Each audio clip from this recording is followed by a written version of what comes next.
Hormuzit. Mendoni se po përpiqet tashmë presidenti Shëbas ndoshta të krijojë edhe një koalicion ndërkombëtar për të kontrolluar ngushticën e Hormuzit? Po kjo ngushticë është, them drejtën, mund të kontrollohet, por humbjet mund të jenë jashtëzakonisht të mëdha.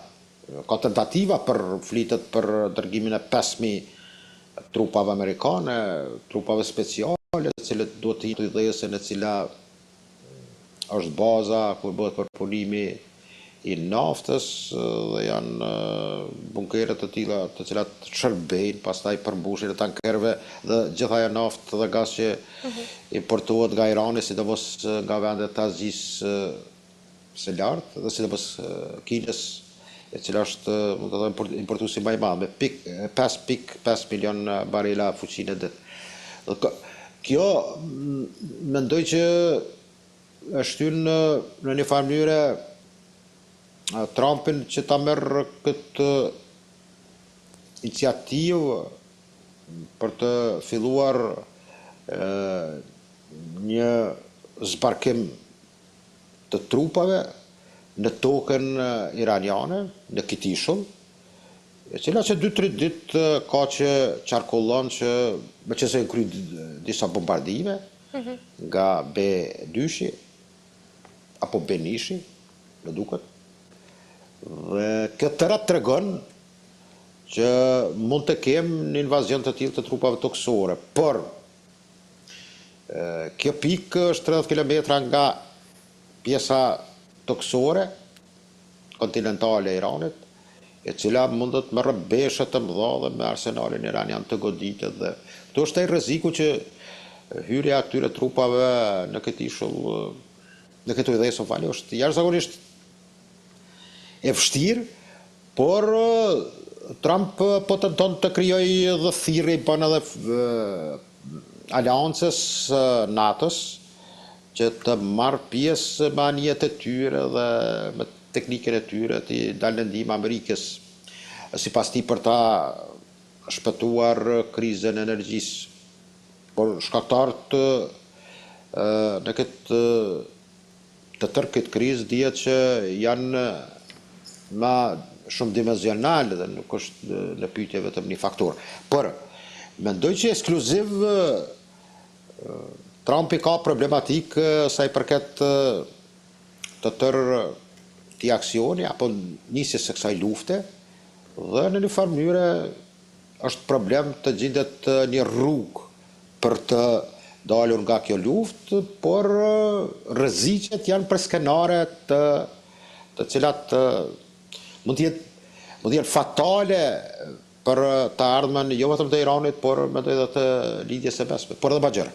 Dhe në këtë drejtim thirrjet e presidentit amerikan janë me të vërtetë të cilat ndonjëherë duket që zërat të cilët janë të çakurduar me realitetin çfarë është në terren atje, sidomos me gjeografinë e Iranit, sepse trupat toksore është problematike. Po flas, hyrja direkt është një territor sa gjysma e Evropës.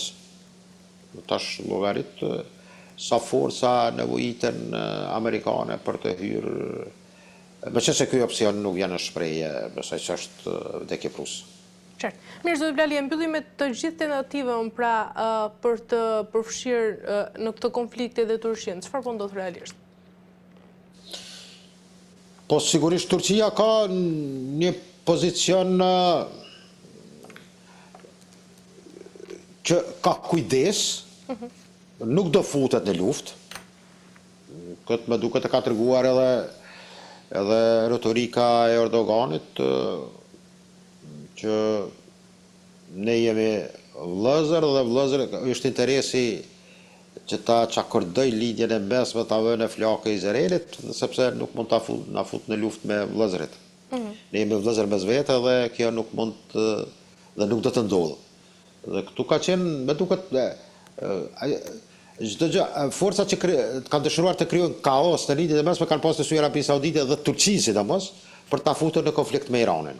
Dhe pastaj të bëhet ajo tërheqja dhe të kalohet që të shiqohet anash duke bërë luftime Iran-Turqi, Iran-Arabi Saudite, dhe kështu që mendoj që Turqia është një akter jashtëzakonisht i rëndësishëm, edhe pse të na, për shembull, unë kam në shumë debate ku nuk pajtohena me njerëz, sepse kanë glorifikim dhe në maskën e tyre shprehet një farë urrëtie pa kuptueshme, të them drejtën. Nuk u përcjell situata dhe si paraqitet gjitha këto që në rajonin tonë, nga Slovenia, Kroacia, Bosnia, mos flas. Kanë njerëz zakonisht njerëz të përgatitur, shqyr Zotit që ndoshta ka njerëz, nuk po flas për çështje çfarë civilizimi dhe kultura apo besimi takojnë, po kanë mençuri dhe dinë të matin mirë, fjalë dhe analizë. Dhe në këtë drejtim, për të nisur të jep nga konkret të pyetja juaj, Turqia është një akter i cili në këto momente besoj që din të arun tër atë stabilitetin dhe nuancat për të kërkuar ndoshta në një farë mënyrë një zgjedhje, meqense ka qenë ai muhabeti i telefonatës së Trumpit me Talibanin dhe Barzanin e liderëve kurd dhe verit e Irakut, me të cilët do të rrezikojë ardhmja dhe tëraj vizioni për të cënuar shteti turk. Për momentin, mendoj që Turqia mund të jetë aktor që një lloj ndërmjetësuesi për të arritur një përfundim të një marrëveshje të anpushimit dhe pastaj të asaj që njihet pas një marrëveshje paqe, e cila mendoj që për momentin gjendemi ende larg kësaj fatkeqësisht. Por Turqia është, mendoj, një faktor i cili jo vetëm që është stabilizues, por mendoj që do jetë ndoshta jo vetëm shënjestra e ardhshme nga ajo që njihet formula e Izraelit të madh, e cila është formulë, mendoj që me këtë luftë po është e dështuar. Nuk ka gjas nga Nili e Eufratit të krijohet Izraeli madh, arsyet janë as fuqia, mendoj, as numri dhe potenciali shifet që është larg. Por sidoqoftë, Turqia përgatitet për skenaret e tillë. Mund të jetë edhe propagandë e liderit turk, këtë rast Tayyip Erdoganit, të cilët shumë njerëz e kritikojnë për retorikën e tillë, por mendoj që fuqia është një kaliber në të cilën çdo kush nuk mund ta shprehë ashtu thojza, nuk mund të kruhet.